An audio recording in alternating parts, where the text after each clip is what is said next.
Welcome, everybody. We start with our discussion on relations between India and European Union. We have distinguished guests today. We are very happy to have them with us. My co-moderator is Kamal Batzain. He is member of the executive board of Europa Union Frankfurt, and we are organizing together this event. And then I would like to ask the other participants to give us a short introduction about themselves. Dr. Garima Mohan, please. Hi, thank you very much for the invitation. I'm Garima Mohan. I'm a fellow with the German Marshall Fund of the United States, a think tank based in Berlin. And I've been working on Europe-India relations, particularly foreign policy, for the last 8 years. Thank you. And you're based in Berlin, right? Indeed. So nice to see you all in Frankfurt, even though virtually. Wait a minute. Professor Sachdeva, please. I'm Gulshan Sachdeva from New Delhi. I'm professor with the Center for European Studies, and I also chair, I'm also the chair of the Center for European Studies, and I also have Yomane Chair and also coordinating Yomane Center for Excellence for EU Studies in India. And I've been following developments in Europe for the last more than, I would say, 25 years. And initially I started as Sovietologist, as I was mentioning to you, but now, of course, I've been following what's happening. I did my PhD from Hungarian Academy of Sciences, Budapest. So I started with Eastern Europe, but now, of course, all of Europe. Yeah, thank you. Thank you. Wait a minute, and then we have Michael Gahler, member of the European Parliament. Yes, hello. Good afternoon, good evening to India. Michael Gahler, I'm the spokesperson of the EPP group in the European Parliament on Foreign Policy Affairs, and I have been in the Parliament for a while, since 1999. And of course, relevance of India as a partner on the global scale in a multipolar world is of importance to us, and our Parliament is also actively accompanying our executive in their policies towards India, and we have some ideas to increase and deepen the relationship. Right, and you are now sitting in your office in Strasbourg, right? I'm this week in Strasbourg still, after the plenary now. Yeah, and then Sikandar Siddiqui, please. Good afternoon, good evening. I'm Sikandar. I'm an economist by training, and I'm employed as a director at the German unit of Deloitte, specializing in empirical finance. Absolutely delighted to be part of this group. Many, many thanks to all of you. And you are in Heidelberg, I think. Yes, you're right, you're right. So without COVID, this whole thing wouldn't be possible like that, because nobody would participate in an online event, I think. So we see things are moving. Let me give you one sentence of introduction. In Frankfurt, in front of the city hall, which is called Römer in Frankfurt, there is a fountain. And on top of that fountain, you have a woman, it's Justice. And I have been there with someone from India, and he looked up and he said, oh, this is Justice, the goddess of justice. We know that as well. And I was like, interesting. I thought that comes from the Greek times. And when you look in the Indian constitution, in the preamble, the first sentence already refers to justice. And justice is nothing but what we call now in the European Union rule of law, I would say. And the rule of law is one of the extremely important basic principles and values of European Union. So I think that shows me that there must be a strong bridge between India and European Union based on values. The biggest democracy in the world. European Union is very, very important being a democracy, and couldn't exist without being a democracy, even if we have internal struggle and fight. Would you share this? And before I give the word to you, I would like to say for the audience, first of all, those of you who are on Facebook, you can ask questions in the Facebook chat. They will come to me and I will ask those questions. And then the other people who joined us here on Zoom, If you would like to say something, let us know in the chat or by raising your hand. And those contributions should be basically a question and not longer than 2 minutes in order to have a good debate between everybody and have many possibilities for exchange. So could I ask maybe Garima Mohan to start and let us know what is the current state of this value-based alliance? Is it an alliance between European Union or India? What is it? Tell us about. Sure, certainly, Klaus. So as you framed it, that the relationship between the European Union and India is based on common values. We've seen that framing for the last many years, basically since the partnership started. But recently, there's been a qualitative change in how the European Union and India have perceived each other. For a long time, we only talked about common values, but that did not translate into a very strong partnership. It did with individual member states, for example, France, Germany, back in the day, the United Kingdom. But with the EU, it didn't really translate. But we've seen that the conversation between New Delhi and Brussels today is taking place at a very different level. And there's a certain amount of political will from both sides to actually translate this partnership into action. And the biggest example of this is the leaders' meeting that took place on the 8th of May this year, which was the first time that an Indian Prime Minister met with all 27 EU heads of state. So it wasn't just a EU Commission and EU-India summit, it was an all of Europe and India leaders meeting. Now it's important to note the EU doesn't offer this format very often. It has only been given to American presidents in the past. It was offered to China last year, but reduced to a much smaller format after tensions during COVID-19 hit a real high point. So it's a watershed moment for observers of Europe and India to see this high-level political meeting taking place. And it's not just summitry, it's not just pageantry, it was followed by 5 or 6 really important deliverables, starting with the restart of the free trade agreement negotiations, dialogues on climate change, cooperation on COVID-19 recovery, a very important connectivity partnership. The EU has signed one with Japan. It signed one with India, which is about building digital and physical infrastructure in the Indo-Pacific, but also in India. So I think this moment and this conversation we are having today comes at an opportune time.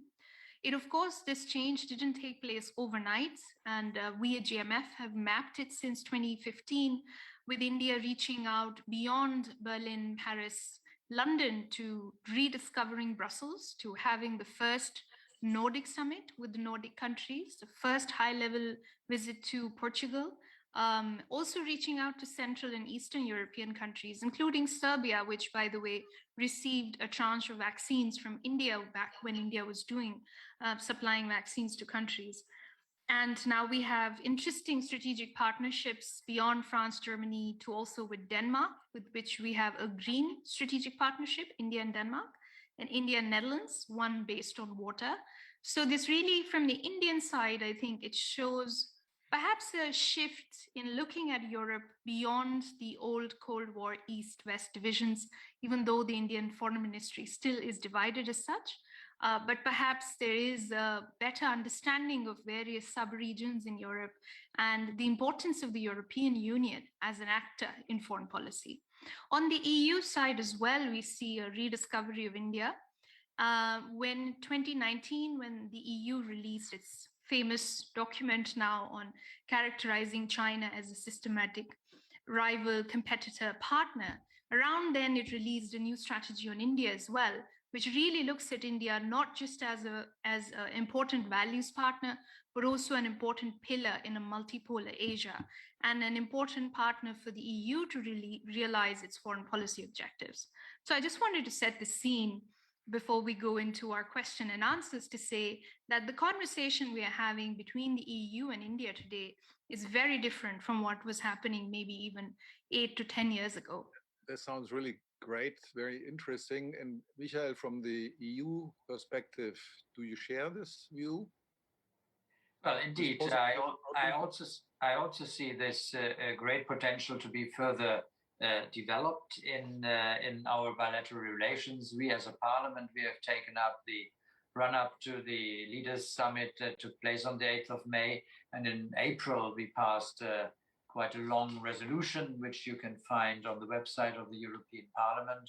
We were describing where we stand.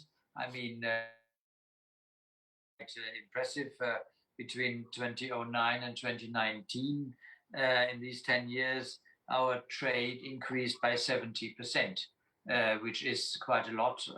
And although we only have, so to say, as a legal framework, a cooperation agreement that dates back to 1994, which is clearly outdated.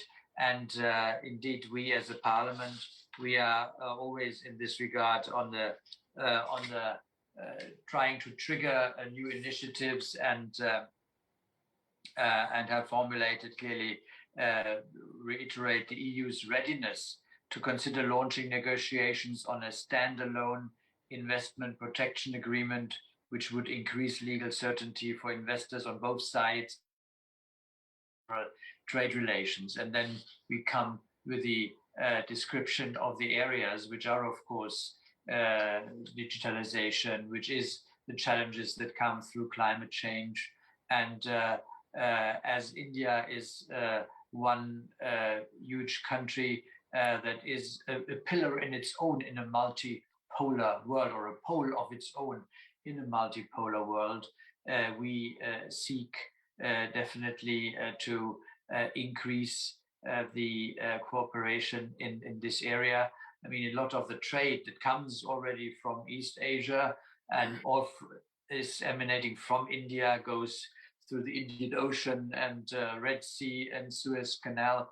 That is a major trading route for us and for India, among others, of course, also for China. But and India is in a way halfway, and it makes very much sense to increase the links in this regard.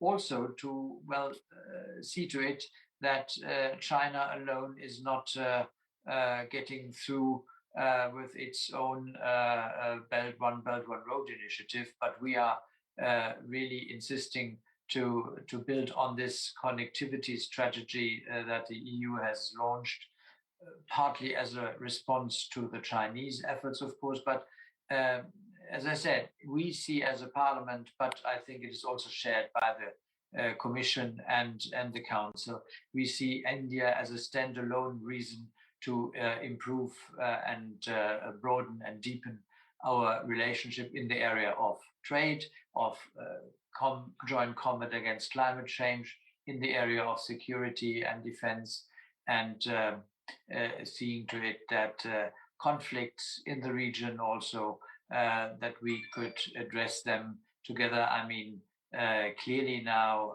with our withdrawal from Afghanistan and India being very close by, and in between we have Pakistan, which is a separate issue to be discussed, both in the bilateral relations, India-Pakistan, of course, but in this area, it makes very much sense to increase cooperation and increase the level of security, not to be all of a sudden exposed to certain surprises. And when the EU could be helpful in orchestrating certain perhaps contacts or dialogues between India and Pakistan, perhaps starting over the issue of Afghanistan, because I think Afghanistan as a potential trouble spot in the future, even more so than it has been thus far, that would require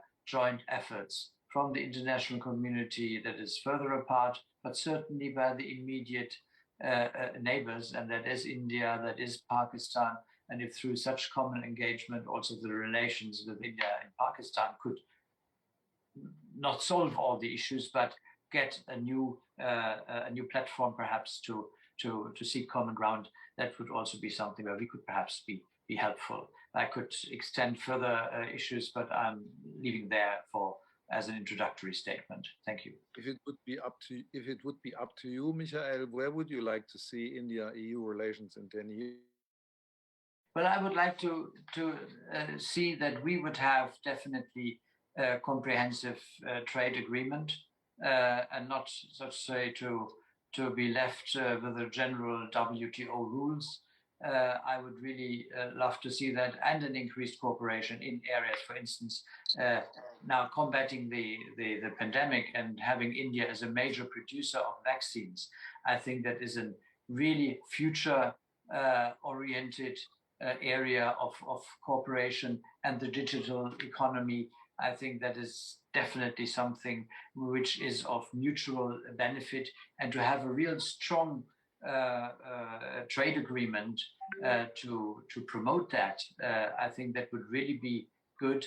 And also on global trade, when it's not only this bilateral thing, I think we must creatively think as, shall I say, go so far as to say, as a community of democracies, to find ways and means to set the standards also for global trade to such an extent that we are not all bulldozed by a very assertive China, which is on its way with a very long-term agenda and intention, which is not a democratic one, which is not a cooperative one.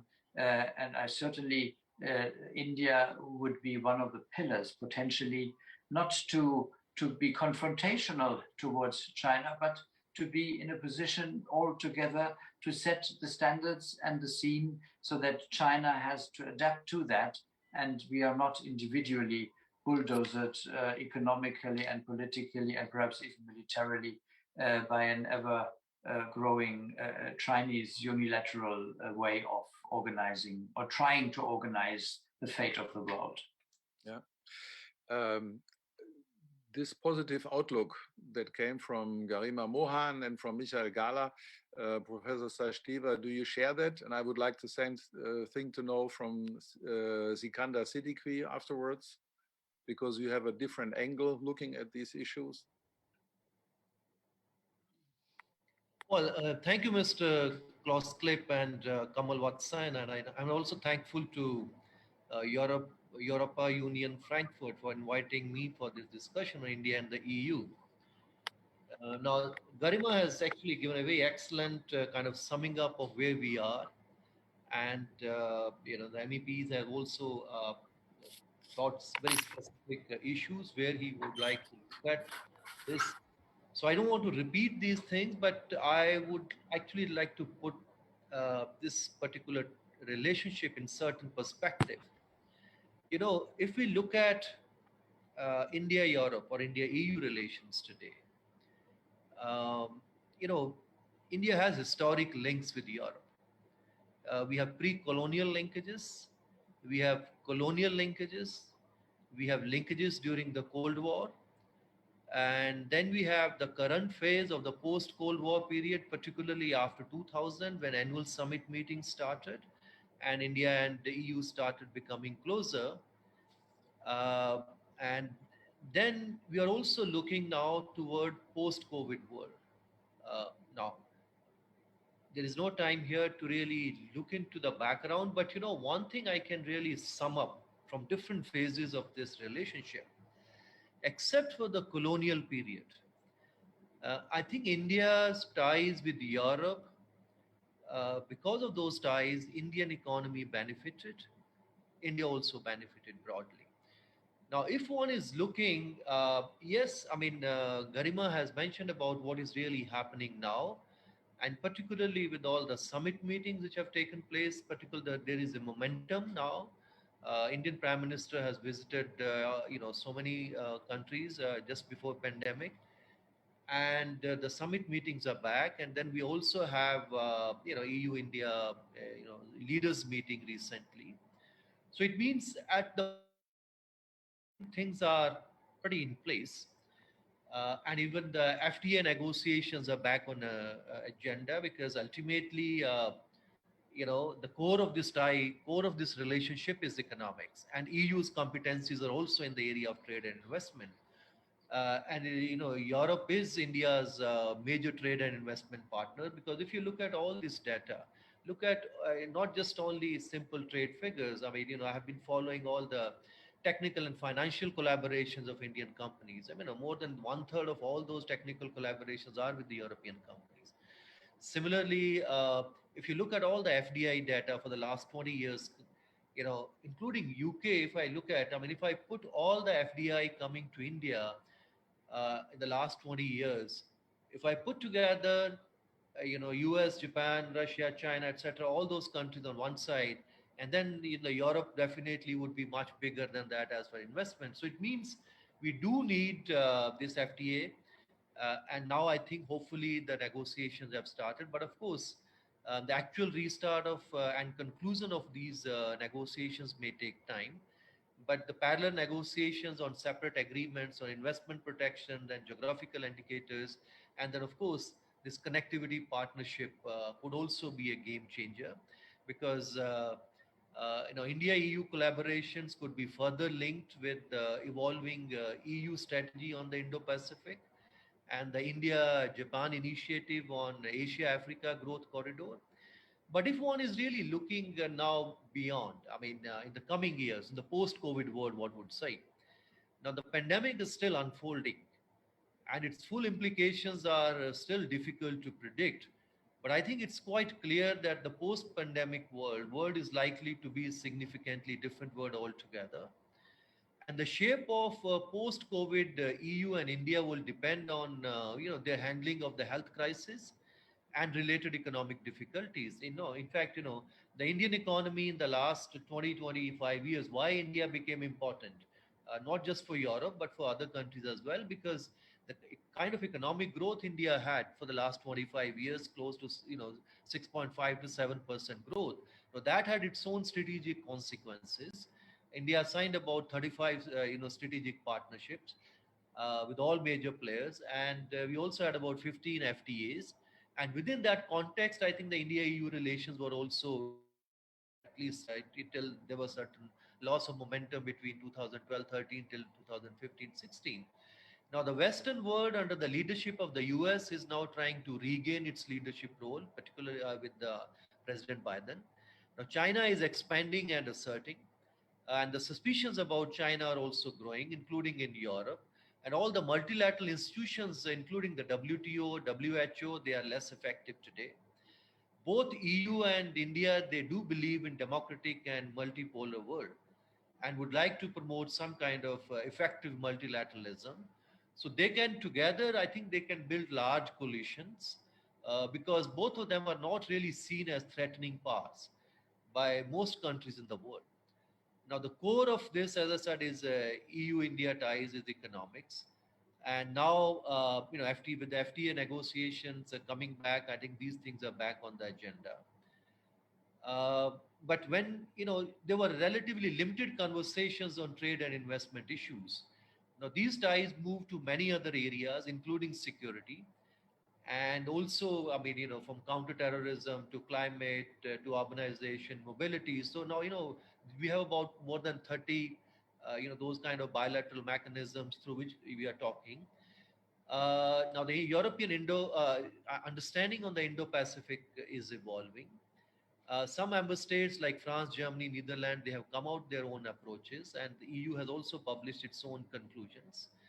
But these discussions, if you documents, you look into all these Indo-Pacific, I think coming from Europe, it means the focus on this region from Europe would be increasing. Now, EU's economic presence in this region is already quite significant. But at the same time, I think the geopolitical competition is also becoming intense in this region. So Europe would like to, I think, advance its economic interests to protect its value chains. But if you look at the EU document, and China is mentioned only once in the context of investment agreement, and even India is also mentioned only in the context of deepening economic ties. And of course, there are indirect references, in the context of connectivity, security cooperation, etc. But the sense you get from different European approaches, broadly, I think Europe would like to protect its economic interests in this dynamic area. But I think its approach towards China is still ambivalent. of course, I mean, everybody talks about inclusive Indo-Pacific. India also talks about inclusive Indo-Pacific. But in most conversations on, Indo-Pacific or on quadrilateral security dialogue, I think the idea is to build some kind of collective platform against assertive China.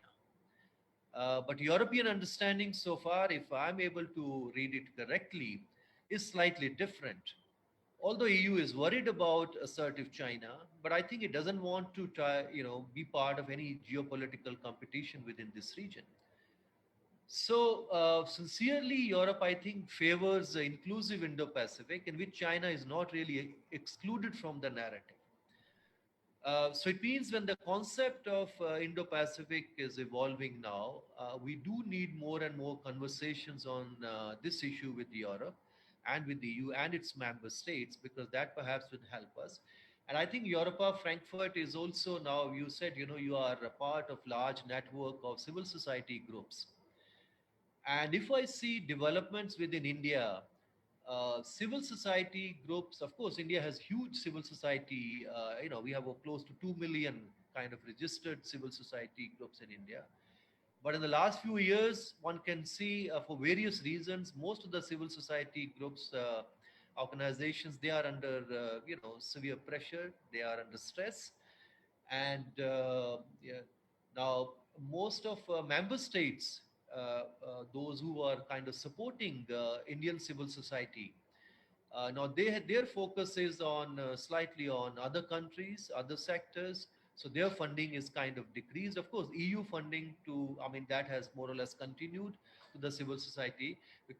But at the same time, I think this is one area where we do need more and more, I think, cooperation between Indian civil society and the European civil society, because some of the issues which, whether it was issues related to climate change or death penalty or LGBT or so many other issues actually. And of course, there is also a certain kind of political I would say, pressure on most of civil society organizations in India. And we also, so since the funding from many of the member states from the European Union has kind of decreased to those civil society groups in India, so they are largely now dependent on the government funding, and this government funding is mainly for delivery of certain kind of services which some of the governments are not able to, state governments or the central government is not able to do it. So yes, I mean the broader issues on FTA, yes, I mean it will take time, but I think we are on the right track. But of course it takes time, and the past few years of record of India concerning FTAs is not very great, because the last 6-7 years India hasn't really signed any major FTA. In fact, most of the investment agreements are also kind of suspended. So hopefully Europe is back on agenda. These issues will be there, but we should not really forget some of the larger things happening at the civil society, which perhaps Europe can also play a very important role. And then the issue which Mr. Michael mentioned about Afghanistan. This is one, I did spend some time in Afghanistan, a couple of years working in Afghanistan, follow very closely. Now, this is one security issue in which things are again unfolding, things are uncertain.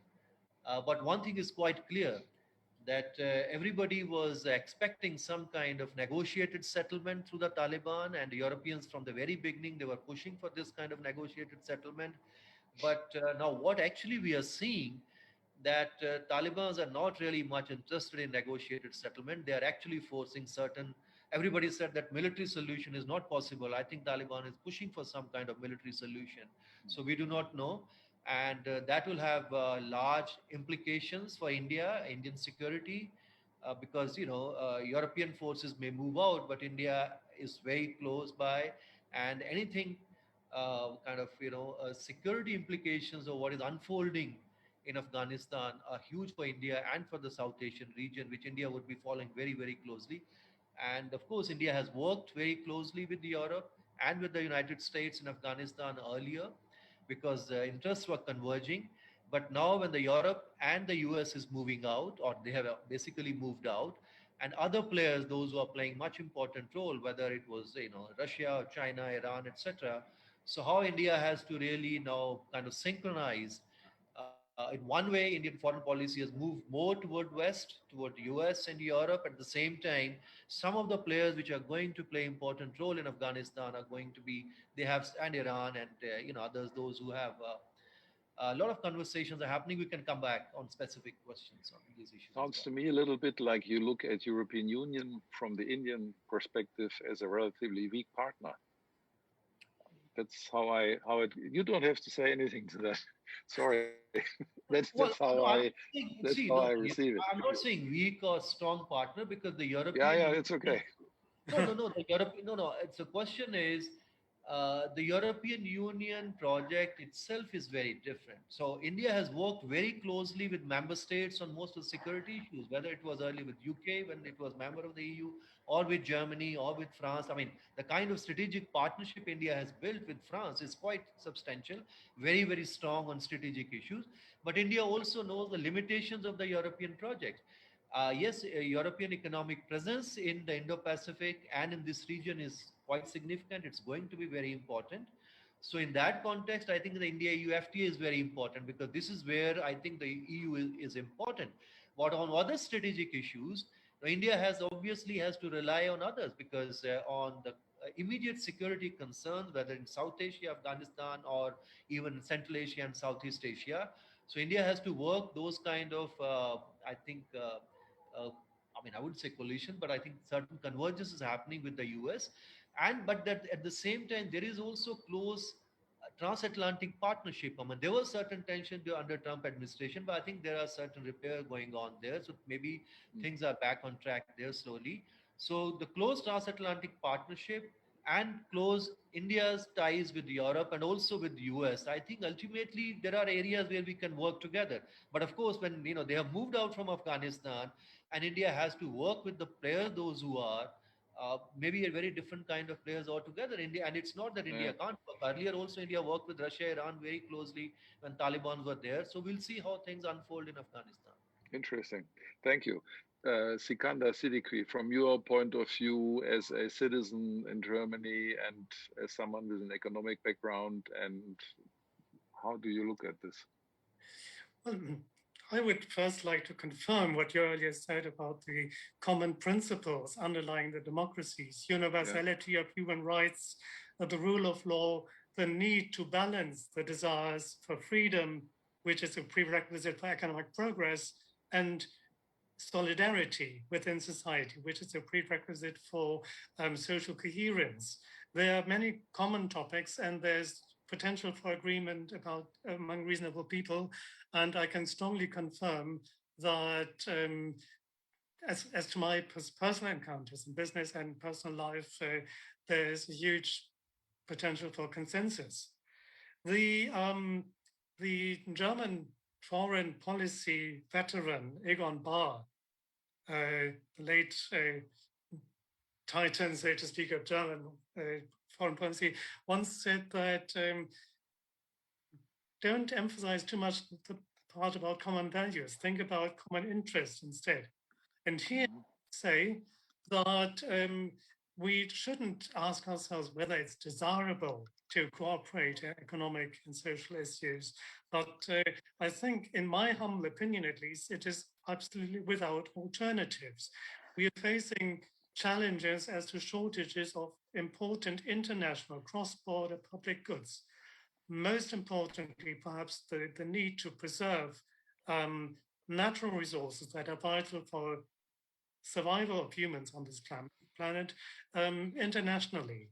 And here, particularly the countries of the Indian subcontinent, on one hand, India in particular, and the countries of the European Union can work together to a great mutual benefit. Applying techniques that are currently on the way of being developed in Europe for carbon capture and storage, for instance, or for the development of environmentally friendly fossil substitutes for fossil fuels. Together with the need to preserve natural habitats like mangrove forests and coastal areas, the need to stop and reverse desertification in dry areas of the planet here, is where the opportunities, the scientific achievements made in both regions of the globe are of immense importance and offer huge potential to turn things for the better. As an economist, econometrician by training, I consider myself a student, a follower of so many better and greater Indian colleagues in the field. So we are in the learning on the learning side here in Europe, and I'm eager to participate in any activity that may contribute to this goal, and to learn about more listener than the speaker. I find interesting this what you mentioned. This basically the question on foreign policy: is it something about interest, or is it an issue about values? Okay, so these are two principles. I think they have been fighting with each other always. But they are not They are not excluding each other. You can make a value-based foreign policy. Yes. And I believe at least democracies have no chance but to look at their values. If we only follow any kind of interests that are not linked with our values, we don't exist as a democracy anymore. On the other hand, if I look at China, don't tell me it's just certain interests that they follow up right now. They have a big strategy. The Belt and Road Initiative is not only about investment. There are many things in that context happening also in Africa and so on that are in the context of a broader strategy. And that is not just to create more trade, I think. Yes. I wasn't advocating a cynical, unethical approach to foreign policy. I was just saying, even if we set aside all this talk about ethics, there are international public goods, there are common interests, and they are very, very, and pursuing them is very, very urgent. And even if I'm not in favor of it, but even if we could put aside ethical issues, where there's a need to involve huge opportunities awaiting us. When India was created after the British moved away, India was a continent of many, many languages and kingdoms and huge diversity. What was the uniting principle, if I that?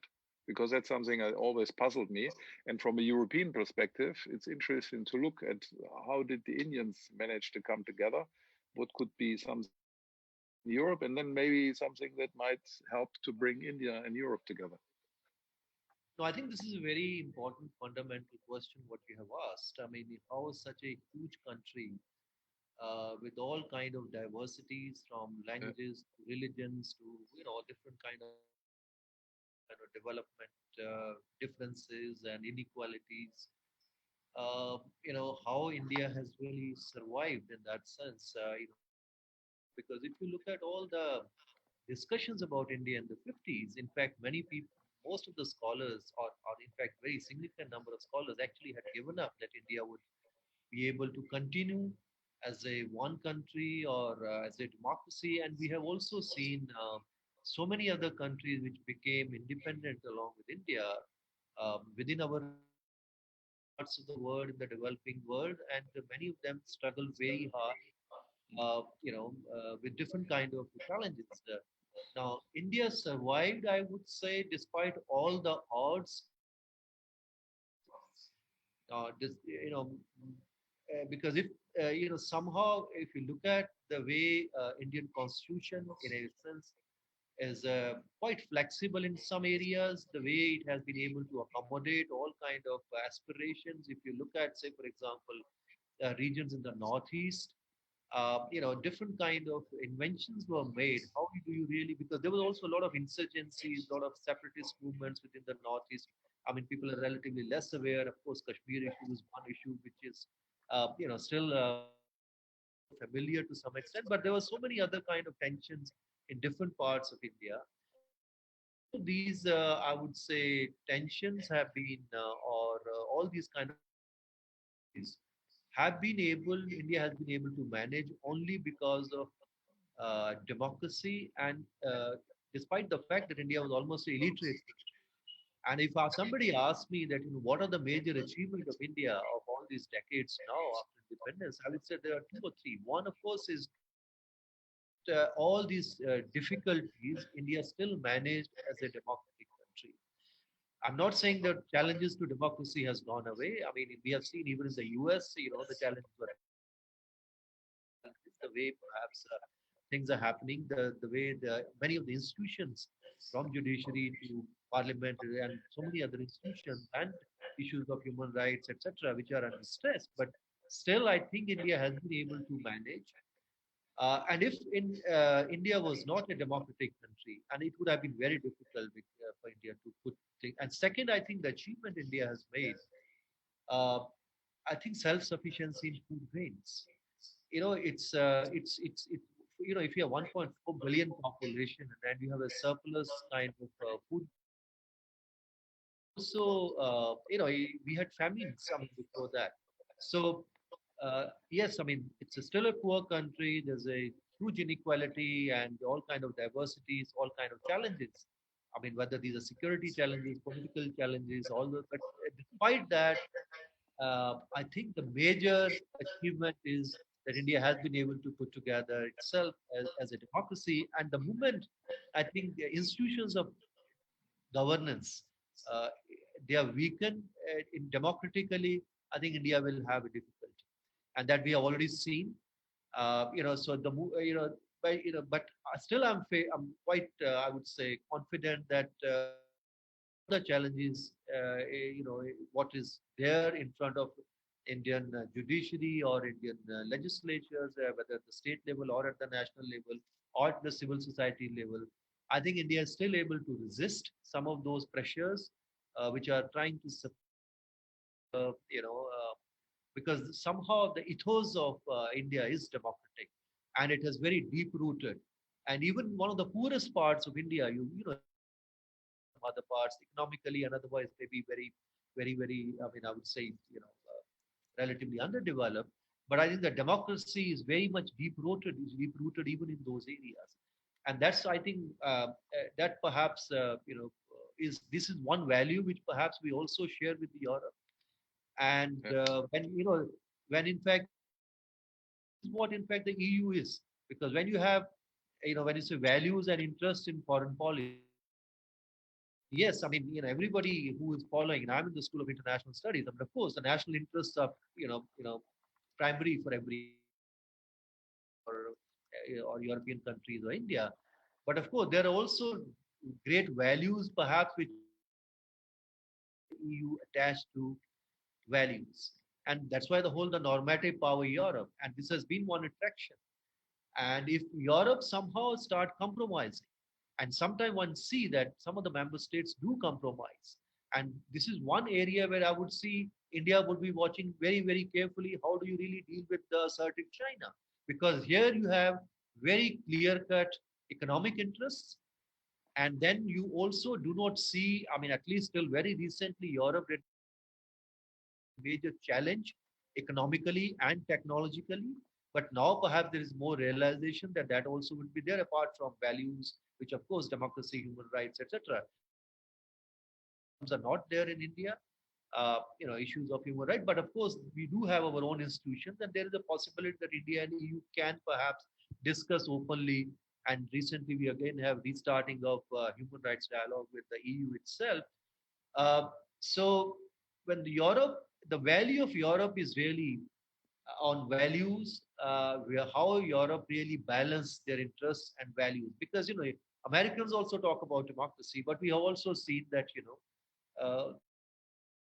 countries, I mean, or they perhaps support many of the non-democratic regimes all over the world. So if that also comes from the Europe and particularly from the EU itself, because some of the member states may have their own compulsions like France, etc. But as a European Union, as a member, states of the European Union, when you take certain stands, I think the values perhaps would be, you have to really care for those values. And this is what I think the European Union is distinct from other kind of players. Uh, and this is what India would be perhaps looking. And that's why I was saying that India and the European Union are two players. That's why they have come together. Perhaps there is more and more convergence now.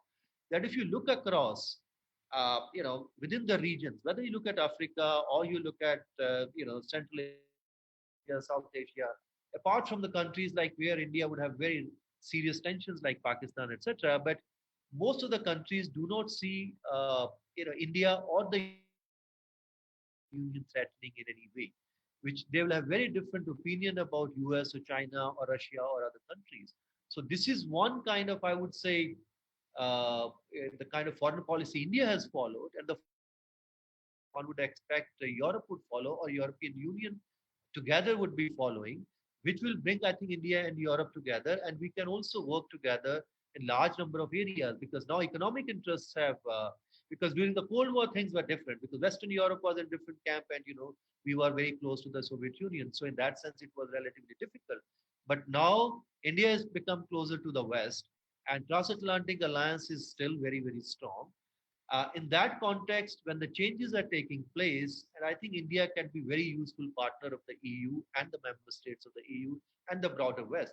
So India, in fact, this is the first time I can see in the, since I've been following Indian foreign policy for more than 2 decades now, that India's convergence with the West is much more now compared to, with other, because earlier, of course, we talk, India also very much partner of Russia, India, China. It's not that those things have disappeared. They also continue. As I was saying, that today itself, Indian foreign minister is visiting Russia. Yesterday he visited Iran. So it's not that, those interests have gone, because there are very serious interests that have, are at stake in the neighborhood. And in that context, you would see that, Russia, Iran, etc., those countries perhaps would be very useful. At the same time, there are also tensions with Russia, tension with China at the border. Now, those tensions perhaps will determine India's foreign policy and the overall outlook in the coming years. But at the same time, China is also an important neighbor, an important growing economy, and so you can't really totally isolate, decouple from the Chinese. At the same time, Europe perhaps would be relatively easy for you because you are far away, but you share border, and there, the border, the forces are at the border. So it becomes much more difficult to manage those relationships, because it's difficult to manage a relation. I can understand for everyone, but a country like India is even more difficult. But democracy, the core is really democracy. Yeah, I think the challenge is a bit the regional are always top on the agenda, but then you have to think also about the long-term strategy. Dr. Mohan, from your point of view, what could European Union do to push stronger cooperation with India? What could be initiatives from European Union? I mean, as I mentioned before, that a lot has already started moving on from the EU perspective. What I would like to see first and foremost is I would like to see Germany doing more with India. The India-France relationship has really transformed. Brussels and India, Delhi are talking much more, but I don't really see the same level of, a new look towards India or a push coming from Germany. The India-Germany partnerships remain strong, and it is largely economic, but as Professor Sachdeva also mentioned, many in New Delhi are closely looking at German foreign policy towards China, the role Germany is playing in determining the EU's outlook towards China. And of course, we're all following the elections to see what the new chancellor will bring, if there will be a fundamental shift in the way the country thinks about the region in Asia. With the defense minister, current defense minister, we've seen a real push towards the Indo-Pacific, but there also, I find it interesting, the Ministry of Defense mentions many countries, but forgets India often, which is the largest part, I mean, a big chunk of the Indo-Pacific section. So I hope that we see a change in the strategic culture. I hope we see more investment in understanding India politically. Germany does a lot in terms of understanding Indian history and culture and literature, but I wish there will be, like, we have MERICS and we have institutions studying China. We would do the same for countries like India, which indeed are important foreign policy players and have been largely ignored when it comes to the strategic bit of the partnership. Second, I think beyond the China question, of course, the FTA, how it progresses, will be a crucial marker to see if India and Europe relations have actually changed. So the Indian government didn't sign on to RCEP, but it is now looking at, it says that it sees the EU, UK, and US as, quote, complementary economies. So there is a push towards engaging more with the West. There's clearly political will, but is it enough to move the cogs of the bureaucratic machinery in India? Is it enough to overcome tensions in economic policy that India has a certain turn towards protectionism? Is there flexibility in DG institutions to realize that your political partnerships are important and therefore you need a little bit of flexibility on trade agreements, that not everybody works like the EU across the world and you'll have to meet your partners midway. I think that'll be a big important test. But what I think would be absolutely crucial for the partnership is all of these dialogues which have now been created, that they take place, that we institutionalize our partnership and we talk more with each other, because coordination can lead to cooperation down the line. And I think communicating, coordinating is very important. We have amazing sort of human capital, student exchanges, really building upon that. After Brexit, I think the European Union to not lose the advantage when it comes to attracting Indian students, talent, mobility, those questions. I think these three are the key areas which will make or break the EU-India partnership. I think you have a real battle plan now that you can take to German Foreign Affairs Ministry, to politicians, to civil society organizations, and start working, no?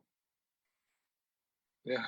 Yes, indeed. I'm in Berlin, so this is what I'm pushing for. Yeah. Well, if Berlin helps a lot from the Frankfurt perspective, sometimes I'm not really sure.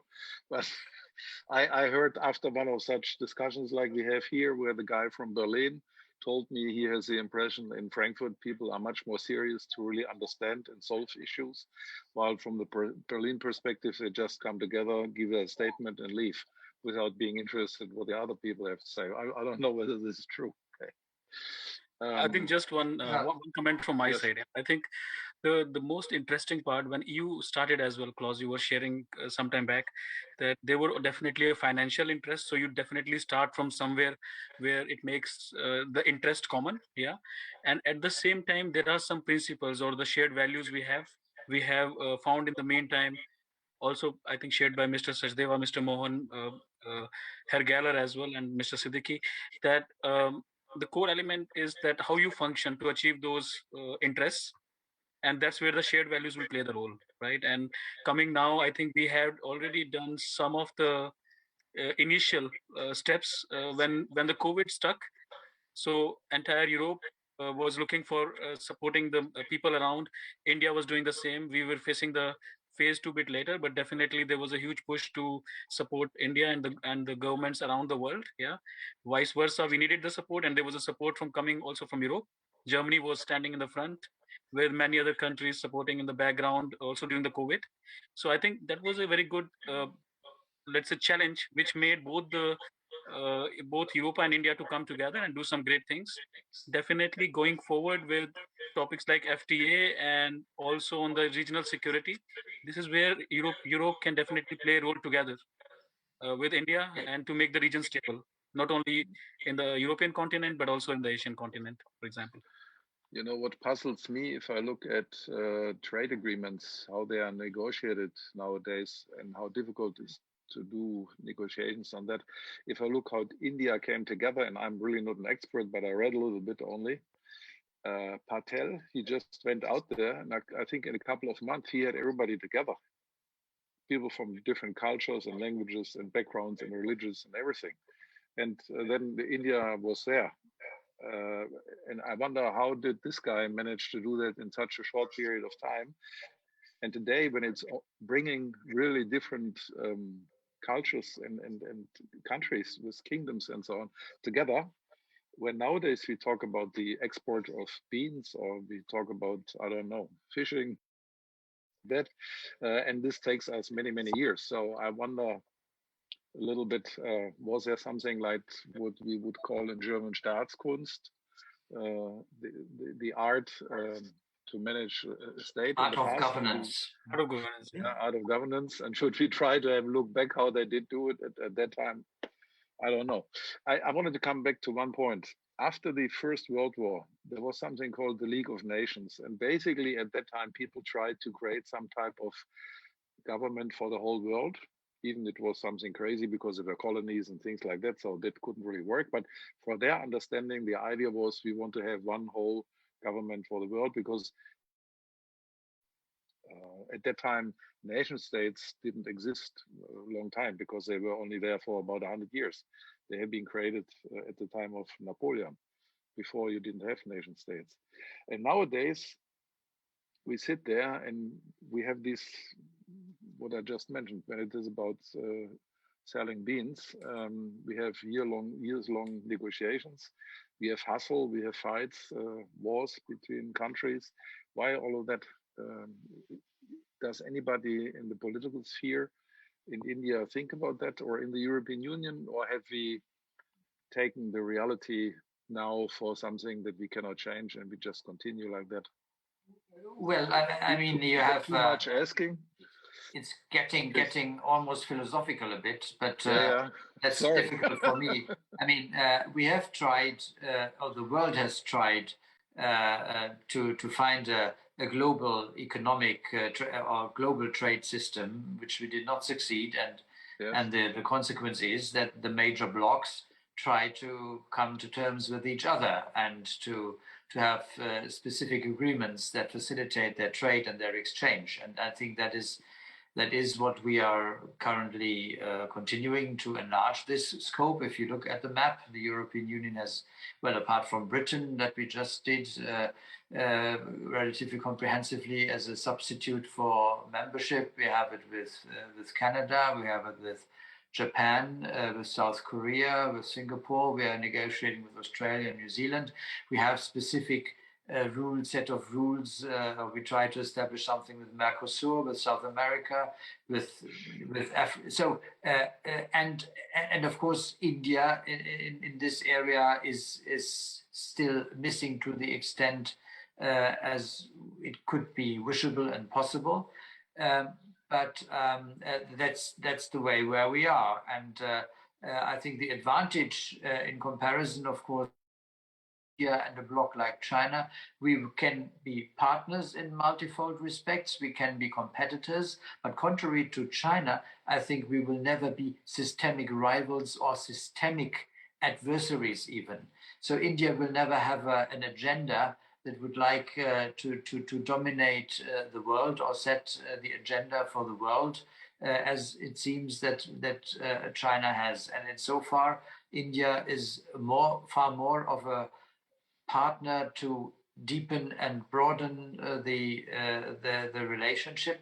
And the nice thing is also, and I would like that is when it comes to this value aspect, the existing deficits that we see in India when it comes to the extent of democracy or when it comes to pressure on civil society organizations.